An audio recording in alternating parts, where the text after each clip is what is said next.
નમસ્કાર, આપ જોઈ રહ્યા છો જેકેએસ ન્યૂઝ ગુજરાતી। વાત કરીએ તો અમરેલી જિલ્લામાં ખેતીવાડી વિસ્તરણ નિયામક દ્વારા અમરેલી બિયારણ વિક્રેતાઓને ત્યાં તપાસ શરૂ કરી દેવામાં આવી છે। સમગ્ર વાત કરીએ તો અમરેલી જિલ્લા સહિત ગુજરાતભરના ખેડૂતોના હિતને ધ્યાનમાં રાખીને ખેતીવાડી વિસ્તરણ વિભાગ દ્વારા બિયારણ વિક્રેતાઓને ત્યાં તપાસ ચાલી રહી છે। ત્યારે છેલ્લા 3 દિવસથી અમરેલી શહેર સહિત તમામ તાલુકાઓમાં બિયારણ, દવાઓ તેમજ ખાતરોને લઈને ખેતીવાડી અમરેલી દ્વારા ચેકિંગ ચાલી રહ્યું છે। આજે અમરેલીમાં બિયારણ વિક્રેતાઓને ત્યાં અચાનક ચેકિંગથી બિયારણ વિક્રેતાઓમાં ફફડાટ ફેલાયો છે। અમરેલીમાં અલગ અલગ વિક્રેતાઓને ત્યાંથી શંકાસ્પદ જણાતા બિયારણોના નમૂના લઈ ખરાઈ માટે મોકલાવવાની તજવીજ હાથ ધરવામાં આવી છે। તેમજ અમુક બિયારણ જે નિયમ વિરુદ્ધ વેચવામાં આવી રહ્યા હતા તેવા બિયારણોને વેચવા ઉપર મનાઈ કરવામાં આવી છે। તો કુલ 7.5 લાખ કિંમતના 364 કિલો બિયારણને સીલ નોટિસ ફટકારી છે। આ તકે ખેતીવાડી વિસ્તરણ વિભાગના તરફથી ખુલાસાઓ પણ માંગવામાં આવ્યા છે। તો ચલાળાની અંદર પણ મોહન સીડ્સ નામની દુકાન ધરાવતા બિયારણ, દવાઓ અને રાસાયણિક ખાતરના વિક્રેતાને નિયમ ભંગ બદલ 45 દિવસ લાયસન્સ રદ કરી કાયદાકીય કાર્યવાહી કરવામાં આવી છે। હાલ પોરબંદર અને અમરેલી જિલ્લાના ખેતીવાડી વિભાગની સંયુક્ત કાર્યવાહી દ્વારા સ્પેશિયલ ડ્રાઈવ ચલાવવામાં આવી રહી છે। આગળ પણ સમયાંતરે આ ડ્રાઈવ ચાલુ રહેશે। સાથે સાથે ખેડૂતોને પણ પાકા બિલ અને સાથે બોલગાર્ડ સિમ્બોલ સાથે ઓરિજિનલ બિયારણ ખરીદવાની સલાહ ખેતીવાડી વિસ્તરણ અધિકારીએ આપી છે। જેકેએસ ન્યૂઝ સાથે પ્રદીપ ઠાકર, અમરેલી।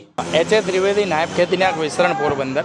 જો રાજ્યના ખેતીવાડી વિભાગે ખેડૂતોના હિતના ધ્યાને રાખી અને આ ખરીફ સિઝનમાં બિયારણની સિઝન ચાલુ થઈ રહી છે ત્યારે સમગ્ર રાજ્યના તમામ જિલ્લાઓમાં ખેડૂતોને ગુણવત્તાયુક્ત જંતુનાશક દવા, રાસાયણિક ખાતરો અને બિયારણો મળી રહે એ હેતુથી એવા ઉમદા આશયથી સમગ્ર રાજ્યના તમામ જિલ્લાઓમાં ઝુંબેશના ભાગરૂપે આખી ક્વોલિટી કંટ્રોલની અમારી ટીમ એ ચેકિંગ હાથ ધરી રહી છે। એમાં આ સ્ક્વોડના ભાગરૂપે આજરોજ અમરેલી જિલ્લામાં ગઈકાલે પણ અમરેલી જિલ્લામાં અમે 19 જેવા વિક્રેતાઓની મુલાકાત લીધી હતી અને અમે 19 જેવા સેમ્પલો પણ લીધેલા છે। એ સેમ્પલોને અમે બિયારણ ચકાસણી સરકારમાંની બિયારણ ચકાસણી પ્રયોગશાળામાં પણ મોકલેલા છે। એના પૃથ્થકરણના પરિણામો આવી ગયા પછી જોઈએ એમાંથી કોઈ સેમ્પલ અમને બિન પ્રમાણિત જાહેર થાય છે તો અમે જે તે વિક્રેતા અને જે તે કંપની સામે પણ અમે આગળની કાયદેસરની કાર્યવાહી કરવાના છે। આની સાથે સાથે ગઈકાલે અમે અમરેલી જિલ્લામાં 364 કિલોગ્રામ જેવું અલગ અલગ ક્ષતિઓને ધ્યાને રાખી અને 364 કિલોગ્રામ જેવો બિયારણનો કપાસના બિયારણનો જથ્થો જેની અંદાજિત કિંમત મિત્રો 7.5 લાખ રૂપિયા જેવી થવા જાય છે એ જથ્થો પણ અમે વેચાણ માટે લેખિત હુકમથી અટકાવી દીધો છે। અમારી અમરેલી જિલ્લાની ગુણવત્તા નિયંત્રણ ટીમને અભિનંદન આપું છું કે ગત તારીખ 19/5/2024ના રોજ ચલાલા સ્થિત મોહન સીડ્સની અલગ અલગ ક્ષતિઓને આધારે અમારા નાયબ ખેતીનિયામક વિસ્તરણ અમરેલી એ આ એમનો 45 દિવસ માટેનો બિયારણનો પરવાનો પણ સ્થગિત કરી દીધો છે।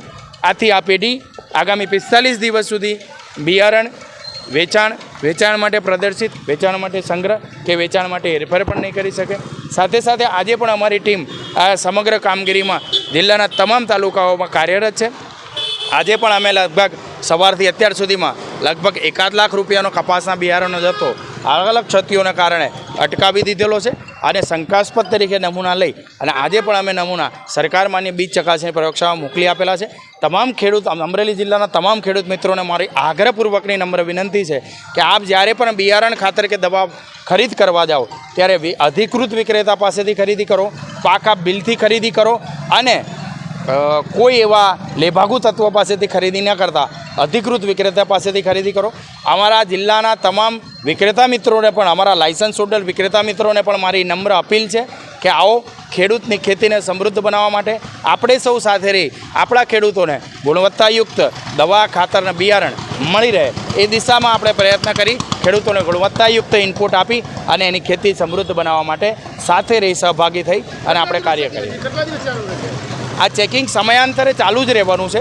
આ ચેકિંગ ખેડૂતોના હિત માટેનું છે પણ હાલ આ જે સ્ક્વોડ છે રાજ્ય સરકારના ખેતીવાડી વિભાગે જે સ્ક્વોડનું આયોજન કર્યું છે એ 24 તારીખ સુધીનું 22, 23 ને 24 તારીખ સુધીનો આદેશ છે। જરૂર લાગે આ આદેશ અમારા માન્ય ખેતી નિયામક શ્રી લંબાઈ પણ શકે છે। આમાં વધારે નવા અધિકારીઓનો ઉમેરો પણ થઈ શકે છે। અધિકારીઓને બીજા જિલ્લામાં મોકલી બીજા જિલ્લાના અધિકારીઓ પણ આવી શકે છે। તમામ ખેડૂત મિત્રોને, તમામ વિક્રેતાઓને મારી નમ્ર વિનંતી છે કે ગુણવત્તાયુક્ત ખાતરીપૂર્વકના બિયારણ, ખાતરીપૂર્વકનું ખાતર અને ખાતરીપૂર્વકની દવાઓ જ પાકા બિલથી ખેડૂતોને આપવાનો હું તમામ વિક્રેતાઓને પણ આગ્રહ કરું છું।